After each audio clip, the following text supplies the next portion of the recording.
कांग्रेस के एमपी ने बनाया तो इसके पास कैसे आया ये बताए। और ये आपका कंट्रोल है कि आपको पता ही नहीं कि चेंबर में कौन क्या वीडियो बना रहे हैं। चेंबर में रिकॉर्डिंग होती है पार्लियामेंट की, तो आप पार्लियामेंट अफेयर्स मिनिस्टर होते हुए you are releasing these videos, you are doing unparliamentary work. और आप पे ये होना चाहिए, डिसिप्लिन होना चाहिए। So don't give us this dramas. जब आप नालायक सरकार बैठी है तो ऐसे हरकतें करते हैं। पहले बार मैंने सुना कि एक parliamentary affairs minister will release videos. बाकी सब भी दिखाइए, जो जो आप रोक के रखे ना, जो CISF उनकी बर्ताव क्या थी मेंबर्स ऑफ पार्लियामेंट के साथ राज्यसभा में, वो भी दिखाइए।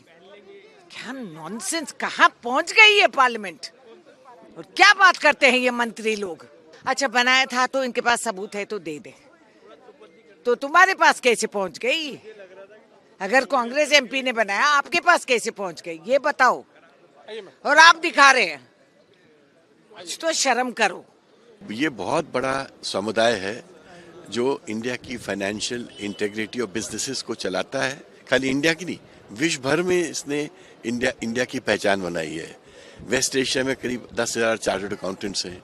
उनको अनस्किल्ड लेबरर जैसे ट्रीट किया जाता है। उनको वीज़ा भी देते हैं अनस्किल्ड लेबरर का। तो आप सोचोगे उनकी कितनी बेइज्जती होती है। इसलिए मैं बार बार गवर्नमेंट ऑफ इंडिया से कहता था कि इनके बारे में सोचिए और इनकी सर्टिफिकेशन को हम मान्यता दिलवाइए। इसी तरह मैंने बोला कि जो एजेंसीज हैं, जिस तरह से चार्टर्ड अकाउंटेंट्स के ऑफिस में चली जाती हैं, उनके डॉक्यूमेंट सीज कर लेती हैं, उनके बुक्स ऑफ अकाउंट सीज कर लेती हैं, ये प्रोफेशनल ऑफिस, इनकी इंटीग्रिटी और रेपुटेशन बहुत इंपॉर्टेंट है।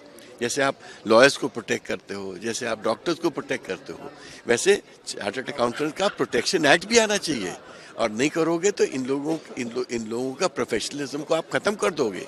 और तीसरी महत्वपूर्ण बात है कि 3 बड़ी कंपनीज हैं, ये डेलॉयट, KPMG, PwC और एक और 4 कंपनीज हैं जो पूरा इंडिया की अकाउंटिंग और ऑडिटिंग और कंसल्टेंसी को डोमिनेट करती हैं।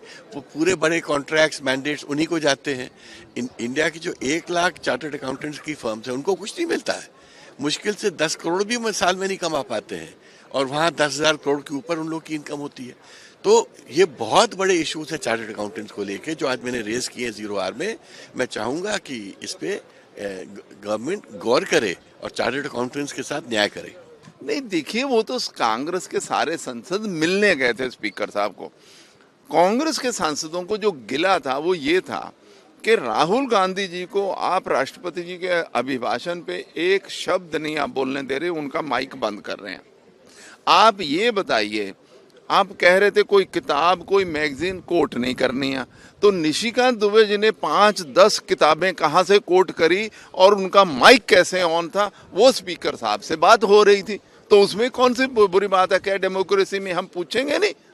हम पूछेंगे कि उसको किस तरह स्पेशल परमिशन दी गई। कल फिर वही हुआ, वो आदमी का कोई नाम नहीं था, उसका माइक ऑन हो गया। तो ये तो रोज हो रहा है। तो इसलिए हमारा गिला था, हम लोग गए थे स्पीकर साहब से, वो इशू उठाया कि स्पीकर साहब ये क्या हो रहा है, उसको कैसे अलाउ कर रहे हैं। राहुल जी को मना किया और निशिकांत दुबे कोई भी किताब वहाँ पेश कर रहा है, ये मुद्दा था। नहीं तो वो तो उनको जवाब नहीं देना। अरे बताओ, क्या प्रेशर में रशिया से ऑयल खरीदना बंद कर रहे हो, वो सवाल का जवाब दो। उसका जवाब नहीं देंगे। क्या आपने 3% पहले हमारे पे टैरिफ था, 18% पे आप एग्री करो, 6 गुना बढ़ गया, उस पे क्या है, उसका जवाब नहीं दे रहे।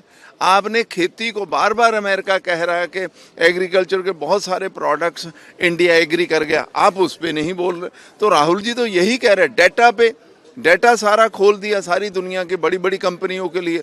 तो सवाल है, उसका जवाब नहीं देंगे, उनके खिलाफ प्रिविलेज मोशन लाएंगे तो ले आए, उसमें हम क्या कर सकते हैं। लेकिन इनको मुद्दा ये है कि पार्लियामेंट्री डेमोक्रेसी में अगर अपोजिशन कोई इशू उठाती है तो उसका जवाब देना चाहिए। मोदी जी, उनकी सरकार, उनके मंत्री हमेशा जवाबों से भाग रहे हैं और अभी भी भाग रहे हैं। जवाब देने की बजाय हम कार्रवाई करेंगे। अरे भाई, ये कोई बात हुई? कोई आदमी उठा रहा मुद्दा, आप उसका जवाब दो तर्कों के साथ। डेमोक्रेसी तर्कों के साथ चलती है, जोर जबरदस्ती थोड़ी चलती है, बुलडोजर से चलाना चाहते हैं। ऑलरेडी बात कही जा चुकी है, लगातार हम कह रहे हैं कि ये जो डील है कहीं ना कहीं सरकार यूएसए की जो सरकार है और यूएसए के जो प्रेसिडेंट है नतमस्तक हुई है हमारी भारतीय जनता पार्टी की सरकार।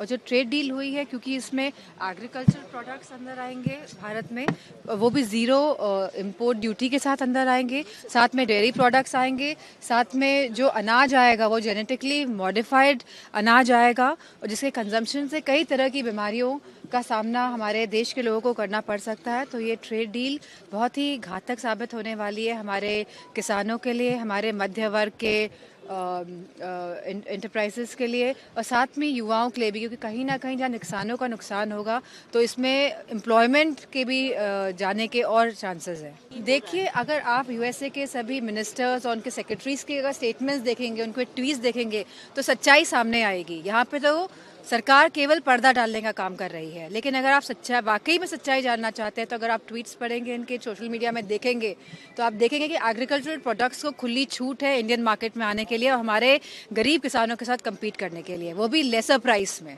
ये बात इसीलिए की जा रही है क्योंकि कहीं ना कहीं वह चाहते हैं कि ध्यान भटकाया जाए। ट्रेड डील जो हुई है, जो सरकार नतमस्तक हुई है यूएसए के आगे, इन सभी चीज़ों से ध्यान भटकाने के लिए इस तरह की बातें और अफवाहें फैलाई जा रही है।